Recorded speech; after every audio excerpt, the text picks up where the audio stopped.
नाज़रीन अस्सलाम वालेकुम। खबरनामे में आपका खैर मकदम है। सबसे पहले नजर डालते हैं सुर्खियों पर। महात्मा गांधी का कातिल यकीनन दहशतगर्द, बैरिस्टर ओवैसी का रिमार्क। इंतखाबी बादल में थर्ड फ्रंट के लिए केसीआर का राडार सही निशाने पर।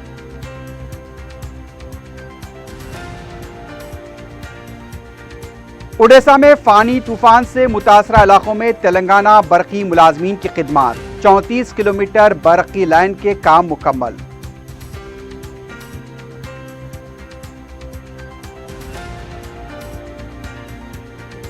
रंगारेड्डी वरंगल नलगुंडा कौंसल नशिस्तों के लिए पर्चे नामजदगी दाखिल। टीआरएस और कांग्रेस के दरमियान कांटे का मुकाबला।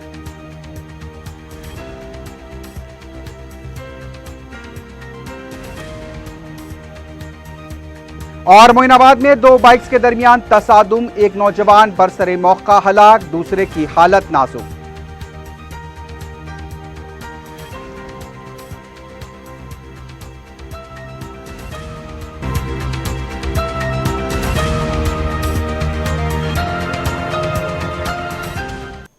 सुर्खियां आपने देखी है, बढ़ते हैं खबरों की तफसील की जानिब।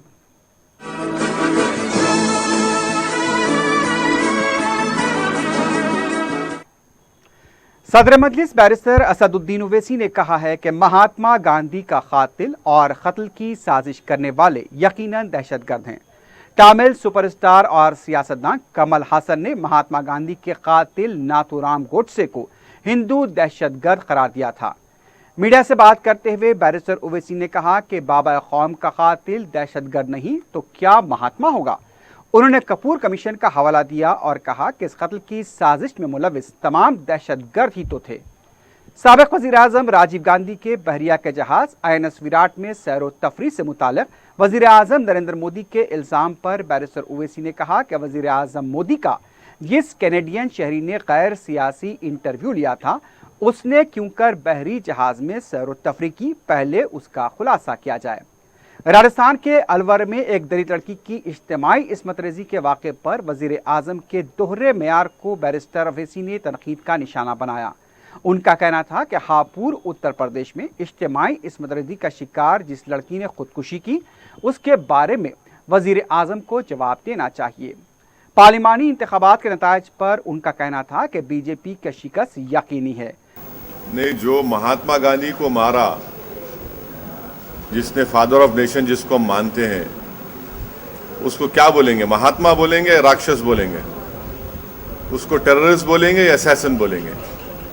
जिसने महात्मा गांधी के सीने में गोली चलाई, जो कॉन्स्पिरेटर है, और फिर जो कपूर कमीशन में जिसके बारे में रोल प्रूफ होगा कि वो भी कॉन्स्पिरेटर थे, उनको क्या बोलेंगे आप? उनको महान आदमी बोलेंगे या नीच बोलेंगे? उनको टेररिस्ट बोलना पड़ेगा। वो टेररिस्ट ही हैं कि जिसने महात्मा गांधी के सीने में गोलियां मारी और जिनको सजा हुई और कपूर कमीशन में जिन पर कॉन्स्पिरेसी का एंगल साबित हुआ, वो तमाम के तमाम टेररिस्ट हैं। जो उसने बापू को मारा, उनको टेररिस्ट नहीं बोलेंगे तो क्या बोलेंगे? उनको क्या फूल पिनाएंगे? अभी अरे फादर ऑफ द नेशन की असैसिनेशन को आप भूल जाएंगे क्या? आप भूल जाएंगे तो इसका मतलब आपके दिल में महात्मा गांधी से मोहब्बत नहीं। हाँ, तब से ही बोल रहे जो भी मारा, जिन पर सजा हुई, रेड फोर्ट के अंदर जिस पर केस चला, वो तमाम के तमाम टेररिस्ट हैं। ये बात पीरियड, ये उसमें कोई दो राय नहीं है। इनको आप कोई महात्मा नहीं बोल सकते। जो गोली मारे उनको क्या बोलेंगे? फादर ऑफ द नेशन को। देखिए, INS विराट में तो वो जो कैनेडियन सिटीजन है, जिसने मोदी का इंटरव्यू लिया था, जिसने आपके चैनल ने और दोनों ने चलाया था आप लोगों ने कि आप आम भी खाते हैं, वो कैनेडियन सिटीजन भी तो शिप पर गया था। वो क्या था? वो क्यों गया था? कैनेडियन सिटीजन चला गया भाई। आप बताइए, उस पर नहीं बोलेंगे कुछ भी। क्या केरला में हिंदुस्तान के मुख्तलिफ मुकामात पर फेसबुक पर अगर किसी ने मोदी के खिलाफ लिखा तो जेल को नहीं भिजाया? उनको नहीं भिजाया। आप बाल ठाकरे की मौत के बाद किसी ने लिखा तो उनको क्या किया था? ये एक बात, ये तो एक कानून बनना चाहिए। और सुप्रीम कोर्ट ने जब कह दिया है कि भाई उनको माफ़ी भी चाहने के लिए कहा, सुप्रीम कोर्ट ने उस लड़की से सुप्रीम कोर्ट ने कहा कि उनको छोड़ भी दो और अपोलोजाइज करो, ठीक है, मामला खत्म। नहीं, अलवर पे तो मोदी साहब को बादल नजर आ गए, हापुड़ में उनको रडार नजर नहीं आया, गुजरात में उनको बटवा नजर नहीं आता है। गुजरात में दलितों की जो शादी की बारात थी रोककर उनको पीटा गया, मारा गया। किसी एक शादी दलित एक दूल्हा अगर किसी मंदिर में गया तो मंदिर पे हमला हुआ। तो हम मोदी जी से ये कहना चाह रहे हैं कि ये आपको जहां पर सिलेक्टिव नजर आता है वहां रडार नजर आता है आपको पॉलिटिकल, और जहां पर आपकी कमजोरी दिखती है आपको बादल नजर आते हैं, और फिर जहां पर आपको फायदा नजर आता है वहां बटवा नजर आता है आपको। तो ये पॉलिटिक्स छोड़ दें, वो बादल, रेडार और बटवा की पॉलिटिक्स छोड़ दें, वो एक्सपोज हो चुके हैं। हापुड़ के बारे में मोदी जी को बोलना चाहिए, उन्हीं की सरकार है, जो उन्हीं का चीफ मिनिस्टर है, जो कहता है कि मैं बजरंग बली का नाम लूंगा, किसी और का नहीं लूंगा। तो फिर इस हापुड़ में बच्ची का नाम क्या है? फिर वो जाए, चीफ मिनिस्टर क्यों नहीं आता उस बच्ची के पास जिसने अपने आप को जलाकर कहा कि अब तो मेरा कोई बलात्कार नहीं करेगा। तो हम उम्मीद करते हैं कि नरेंद्र मोदी बादल और रडार को छोड़कर उस बच्ची हापुड़ की बात करेंगे। नहीं, बादल बिल्कुल साफ हैं, बादल बिल्कुल साफ हैं, फेडरल फ्रंट के लिए बादल बिल्कुल साफ हैं। केसीआर का पॉलिटिकल रेडार टारगेट पर है और इंशाअल्लाह ताला बराबर सब चीज़ सही होगी। एक स्टार्ट उन्होंने लिया है, ये उन लोगों के लिए जवाब है जो केसीआर के सेकुलर क्रेडेंशियल्स पर सवाल कर रहे थे। वो जाकर पिनरी विजयन से मिले, वो जाकर कल डीएमके के सबसे बड़े लीडर स्टालिन से मुलाकात किए, तो बराबर सही काम कर रहे हैं। अरे भाई 23 तारीख को जब नतीजे आएंगे तो मालूम हो जाएगा कि ऊंट किस करवट बैठने वाला है। मगर केसीआर की कोशिश ये काबिल मुबारकबाद है और ये बताता है कि उनकी पॉलिटिकल सेगैसिटी को, उनके पॉलिटिकल विजन को, जो कल तक फेडरल फ्रंट के बारे में लोग समझ नहीं रहे थे, आज सब समझ रहे हैं और उसको ये मान रहे हैं कि ऑल्टरनेटिव है, और यही देश के लिए बहुत अच्छा होगा। अब देखिए ना, ये जो जहनियत के लोग हैं ये भूल जाते हैं कि तेलंगाना में बीजेपी को किसने हराया। 5 से 1 एमएलए हो गए, 100 असेंबली सीट पर उनकी डिपॉजिट जब्त हो गई, ज़मानत जब्त हो गई। अब पार्लियामेंट इलेक्शन के नतीजे आएंगे तो उसमें भी बीजेपी का 1 एमपी नहीं आएगा सिकंदराबाद से। तो ये किसने किया? ये जो जहनियत है ना, ये जो सोच है, ये बड़ी एरोगेंट सोच है। एक शख्स कह रहा है कि मैं एक फेडरल फ्रंट चाहता हूँ जो जिसमें बीजेपी नहीं रहेगी, जिसमें कांग्रेस नहीं रहेगी, और ये तो अप्रिशिएट करना चाहिए। और यकीनन रीजनल पार्टीज़ के पास एक बहुत बड़ा नंबर होगा, और मैं अभी से नहीं, पिछले कई महीनों से, साल से कह रहा हूँ कि बगैर रीजनल पार्टीज़ के कोई सरकार नहीं बना पाएगा। उड़ीसा रियासत में फानी तूफान से मुतासरा इलाकों में बरक़ी बहाली के इक़दामात के लिए तेलंगाना के बरक़ी मुलाजमीन खिदमात अंजाम दे रहे हैं। मंगल तक उड़ीसा रियासत के दारुल हुकूमत भुवनेश्वर से 34 किलोमीटर बरक़ी लाइन के काम मुकम्मल किए गए। फानी तूफान से कई बरक़ी खंभे उखड़ गए थे, जिसकी वजह से 16 अजला में बरक़ी मुनक़ते हुई थी। उड़ीसा हुकूमत ने तेलंगाना हुकूमत से बरक़ी बहाली के मामले में मदद तलब की थी। इस पर वज़ीर आला केसीआर ने 7 मई को बरक़ी मुलाजमीन को उड़ीसा रवाना किया था। तेलंगाना के बरक़ी मुलाजमीन ने 34 किलोमीटर लाइन के काम मुकम्मल कर लिए हैं। 537 बरक़ी खंभे और 74 ट्रांसफार्मर्स को कारगर बनाया गया है।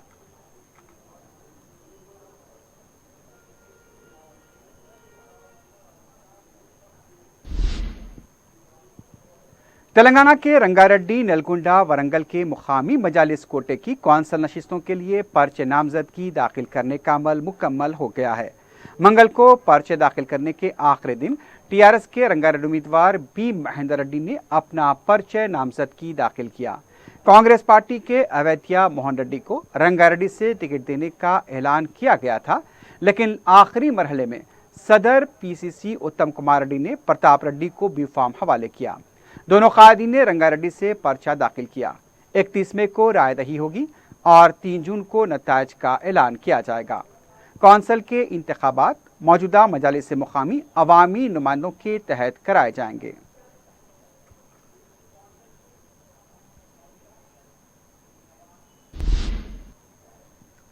सदर पीसीसी उत्तम कुमार रेड्डी ने कौंसिल इंतखाबात में कांग्रेस के उम्मीदवारों को कामयाब बनाने के लिए दीगर पार्टी के सुदूर को मकतूब लिखे हैं और तायीद की अपील की है। उत्तम कुमार रेड्डी ने तेलुगुदेशम, सीपीआई, सीपीएम, टीजेएस के सुदूर को मकतूब लिखते हुए ये अपील की है।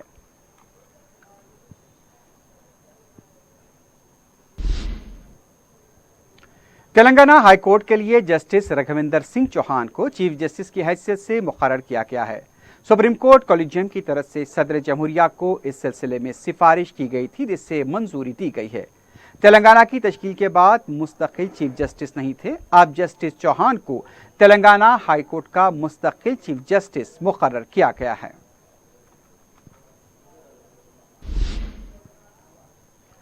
तेलंगाना मजालिस मुकामी के आखिरी मरहले की रायदही का इख्तिताम अमल में आया।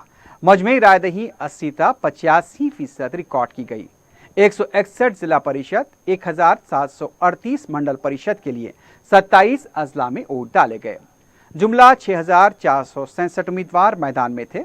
27 में को नतायज का ऐलान किया जाएगा।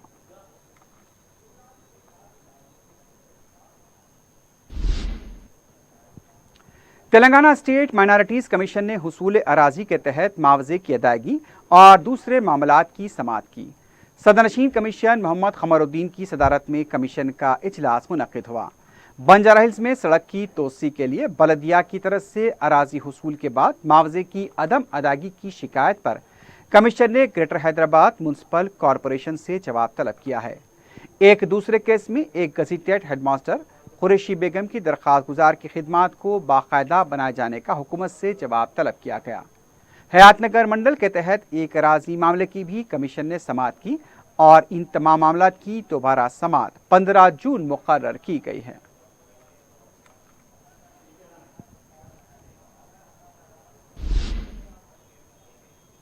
हुकूमत तेलंगाना के अक़लियती बहबूद महकमे के मुशीर ए.के. खान ने मक्का मस्जिद का दौरा करते हुए रमज़ान के इंतजामात और दूसरे तामीरी कामों का जायजा लिया। इस मौके पर ए.के. खान ने तारीखी मक्का मस्जिद में इफ्तार किया और नमाज अदा की। 4TV से बात करते हुए ए.के. खान ने बताया कि जहां तक रमज़ान के इंतजामात हैं उस पर वो इत्मीनान रखते हैं, लेकिन आहक पाशी और मरम्मती काम इंतहाई सुस्त रफ्तारी से जारी हैं और इसमें तेज़ी पैदा करने की ज़रूरत है। उनका कहना था कि इस सिलसिले में मुताल्लिक़ा हुक्काम को तवज्जो दिलाई जाएगी और तामीरी व आहक पाशी के काम को मुकर्ररा वक्त पर मुकम्मल करने पर जोर दिया जाएगा।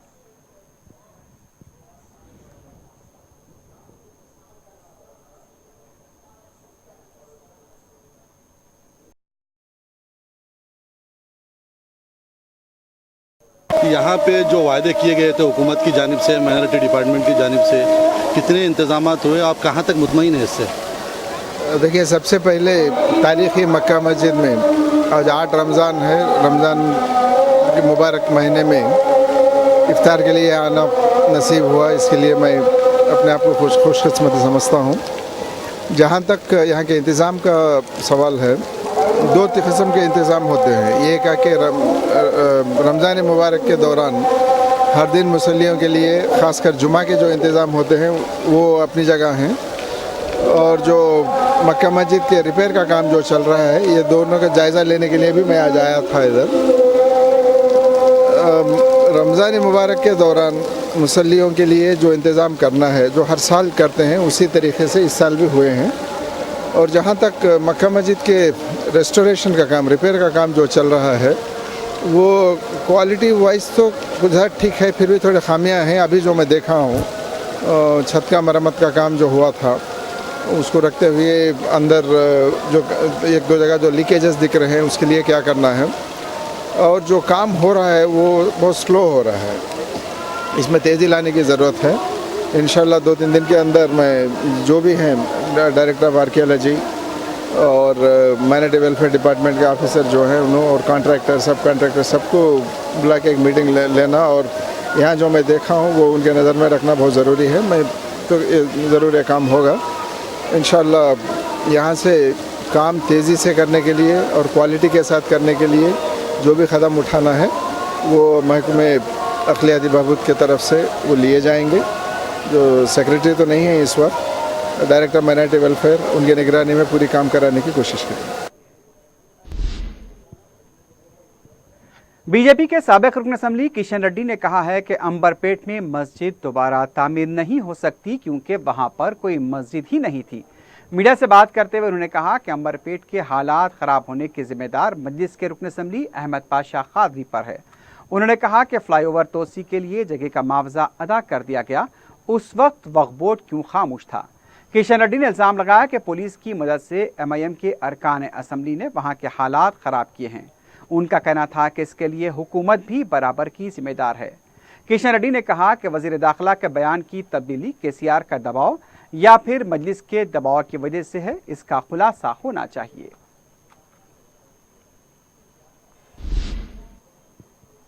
मस्जिद खाना की दोबारा तामीर के खिलाफ बीजेपी के किशन रेड्डी ने मुकाम अवाम के साथ एक जॉइंट कमेटी तश्कील देते हुए रियासती चीफ सेक्रेटरी से मुलाकात की और इस बात की नुमाइंदगी की कि अंबरपेट इलाके में जहां मस्जिद नहीं थी वहां पर मस्जिद बनाकर मजलिस वहां के हालात को कशीदा बना रही है।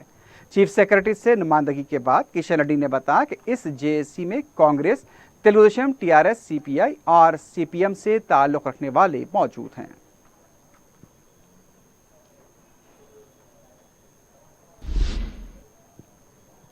BC लीडर R कृष्णैया ने चीफ सेक्रेटरी से मुलाकात करते हुए सरकारी मुलाजमतों के लिए फौरी एलामिया जारी करने का मुतालबा किया। मुलाकात के बाद मीडिया से बात करते हुए R कृष्णैया ने कहा कि 15 IAS ओहदेदारों को तेलंगाना में पोस्टिंग नहीं दी गई, जबकि तरक्की करते हुए पोस्टिंग दी जा रही है। R कृष्णैया ने कहा कि ग्रुप 1, 2, 3, 4 की जायदादों पर तकर्रुरात के लिए एलामिया जारी किया जाए। उन्होंने कहा कि डिग्री जूनियर लेक्चरर्स यूनिवर्सिटी में असिस्टेंट प्रोफेसर की जायदादों पर फौरी तकर्रुरात किए जाएं।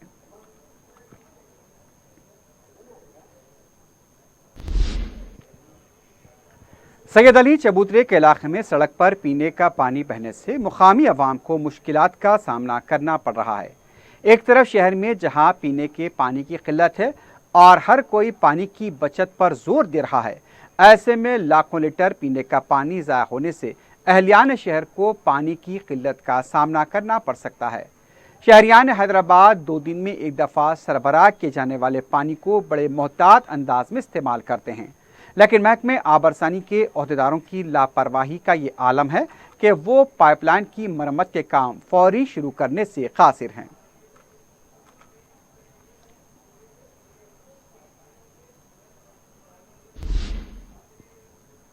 मेडचल जिले के जवाहर नगर पुलिस स्टेशन हदूद में वाक़े राम की डंपिंग यार्ड में काम करने वाले मुलाजमीन ने इंतजामिया के रवैये के खिलाफ एहतजाज किया।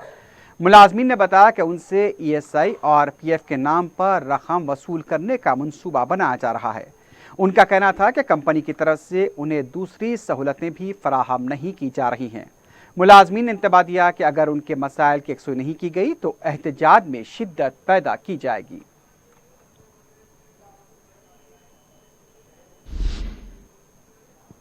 अफजलगंज टैक्सी स्टैंड के ड्राइवर्स ने खानगी स्कूल बस ड्राइवर्स पर उनका रोजगार छीनने का इल्जाम आयद किया है।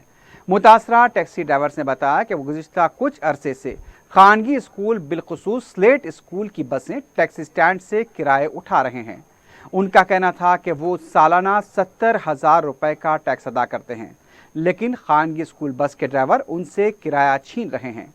मुतासरा ड्राइवर्स ने इस सिलसिले में पुलिस से भी नुमाइंदगी करते हुए खानगी स्कूल बस ड्राइवर के खिलाफ कार्रवाई का मुतालबा किया। मुतासरीन का कहना था कि उनके बच्चों की जिंदगी पर इसका असर पड़ रहा है। उन्होंने RTA हुकाम से भी फौरी इस सिलसिले में तवज्जो देने की अपील की है।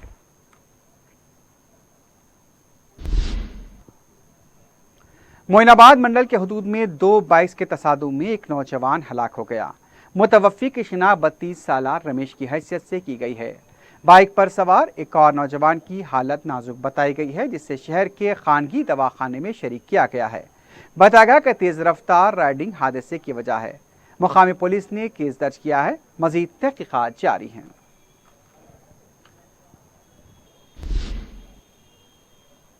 आखिर में सुर्खियों पर एक बार फिर नजर डालते हैं। महात्मा गांधी का कातिल यकीनन दहशतगर्द, बैरिस्टर ओवैसी का रिमार्क। इंतखाबी बादल में थर्ड फ्रंट के लिए KCR का राडार सही निशाने पर।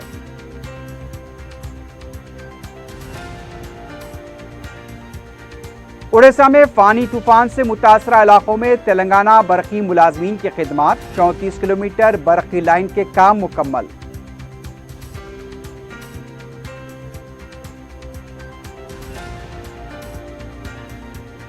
रंगारेड्डी वरंगल नलगुंडा कौंसल नशिस्तों के लिए पर्चे नामजदगी दाखिल, टीआरएस और कांग्रेस के दरमियान कांटे का मुकाबला।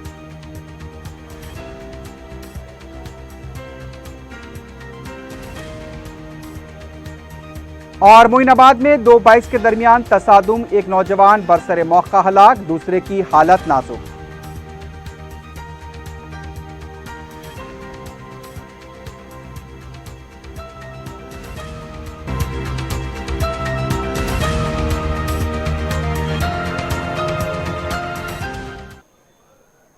इसी के साथ ही खबरनामा अख्ताम को पहुंचता है। अल्लाह हाफिज।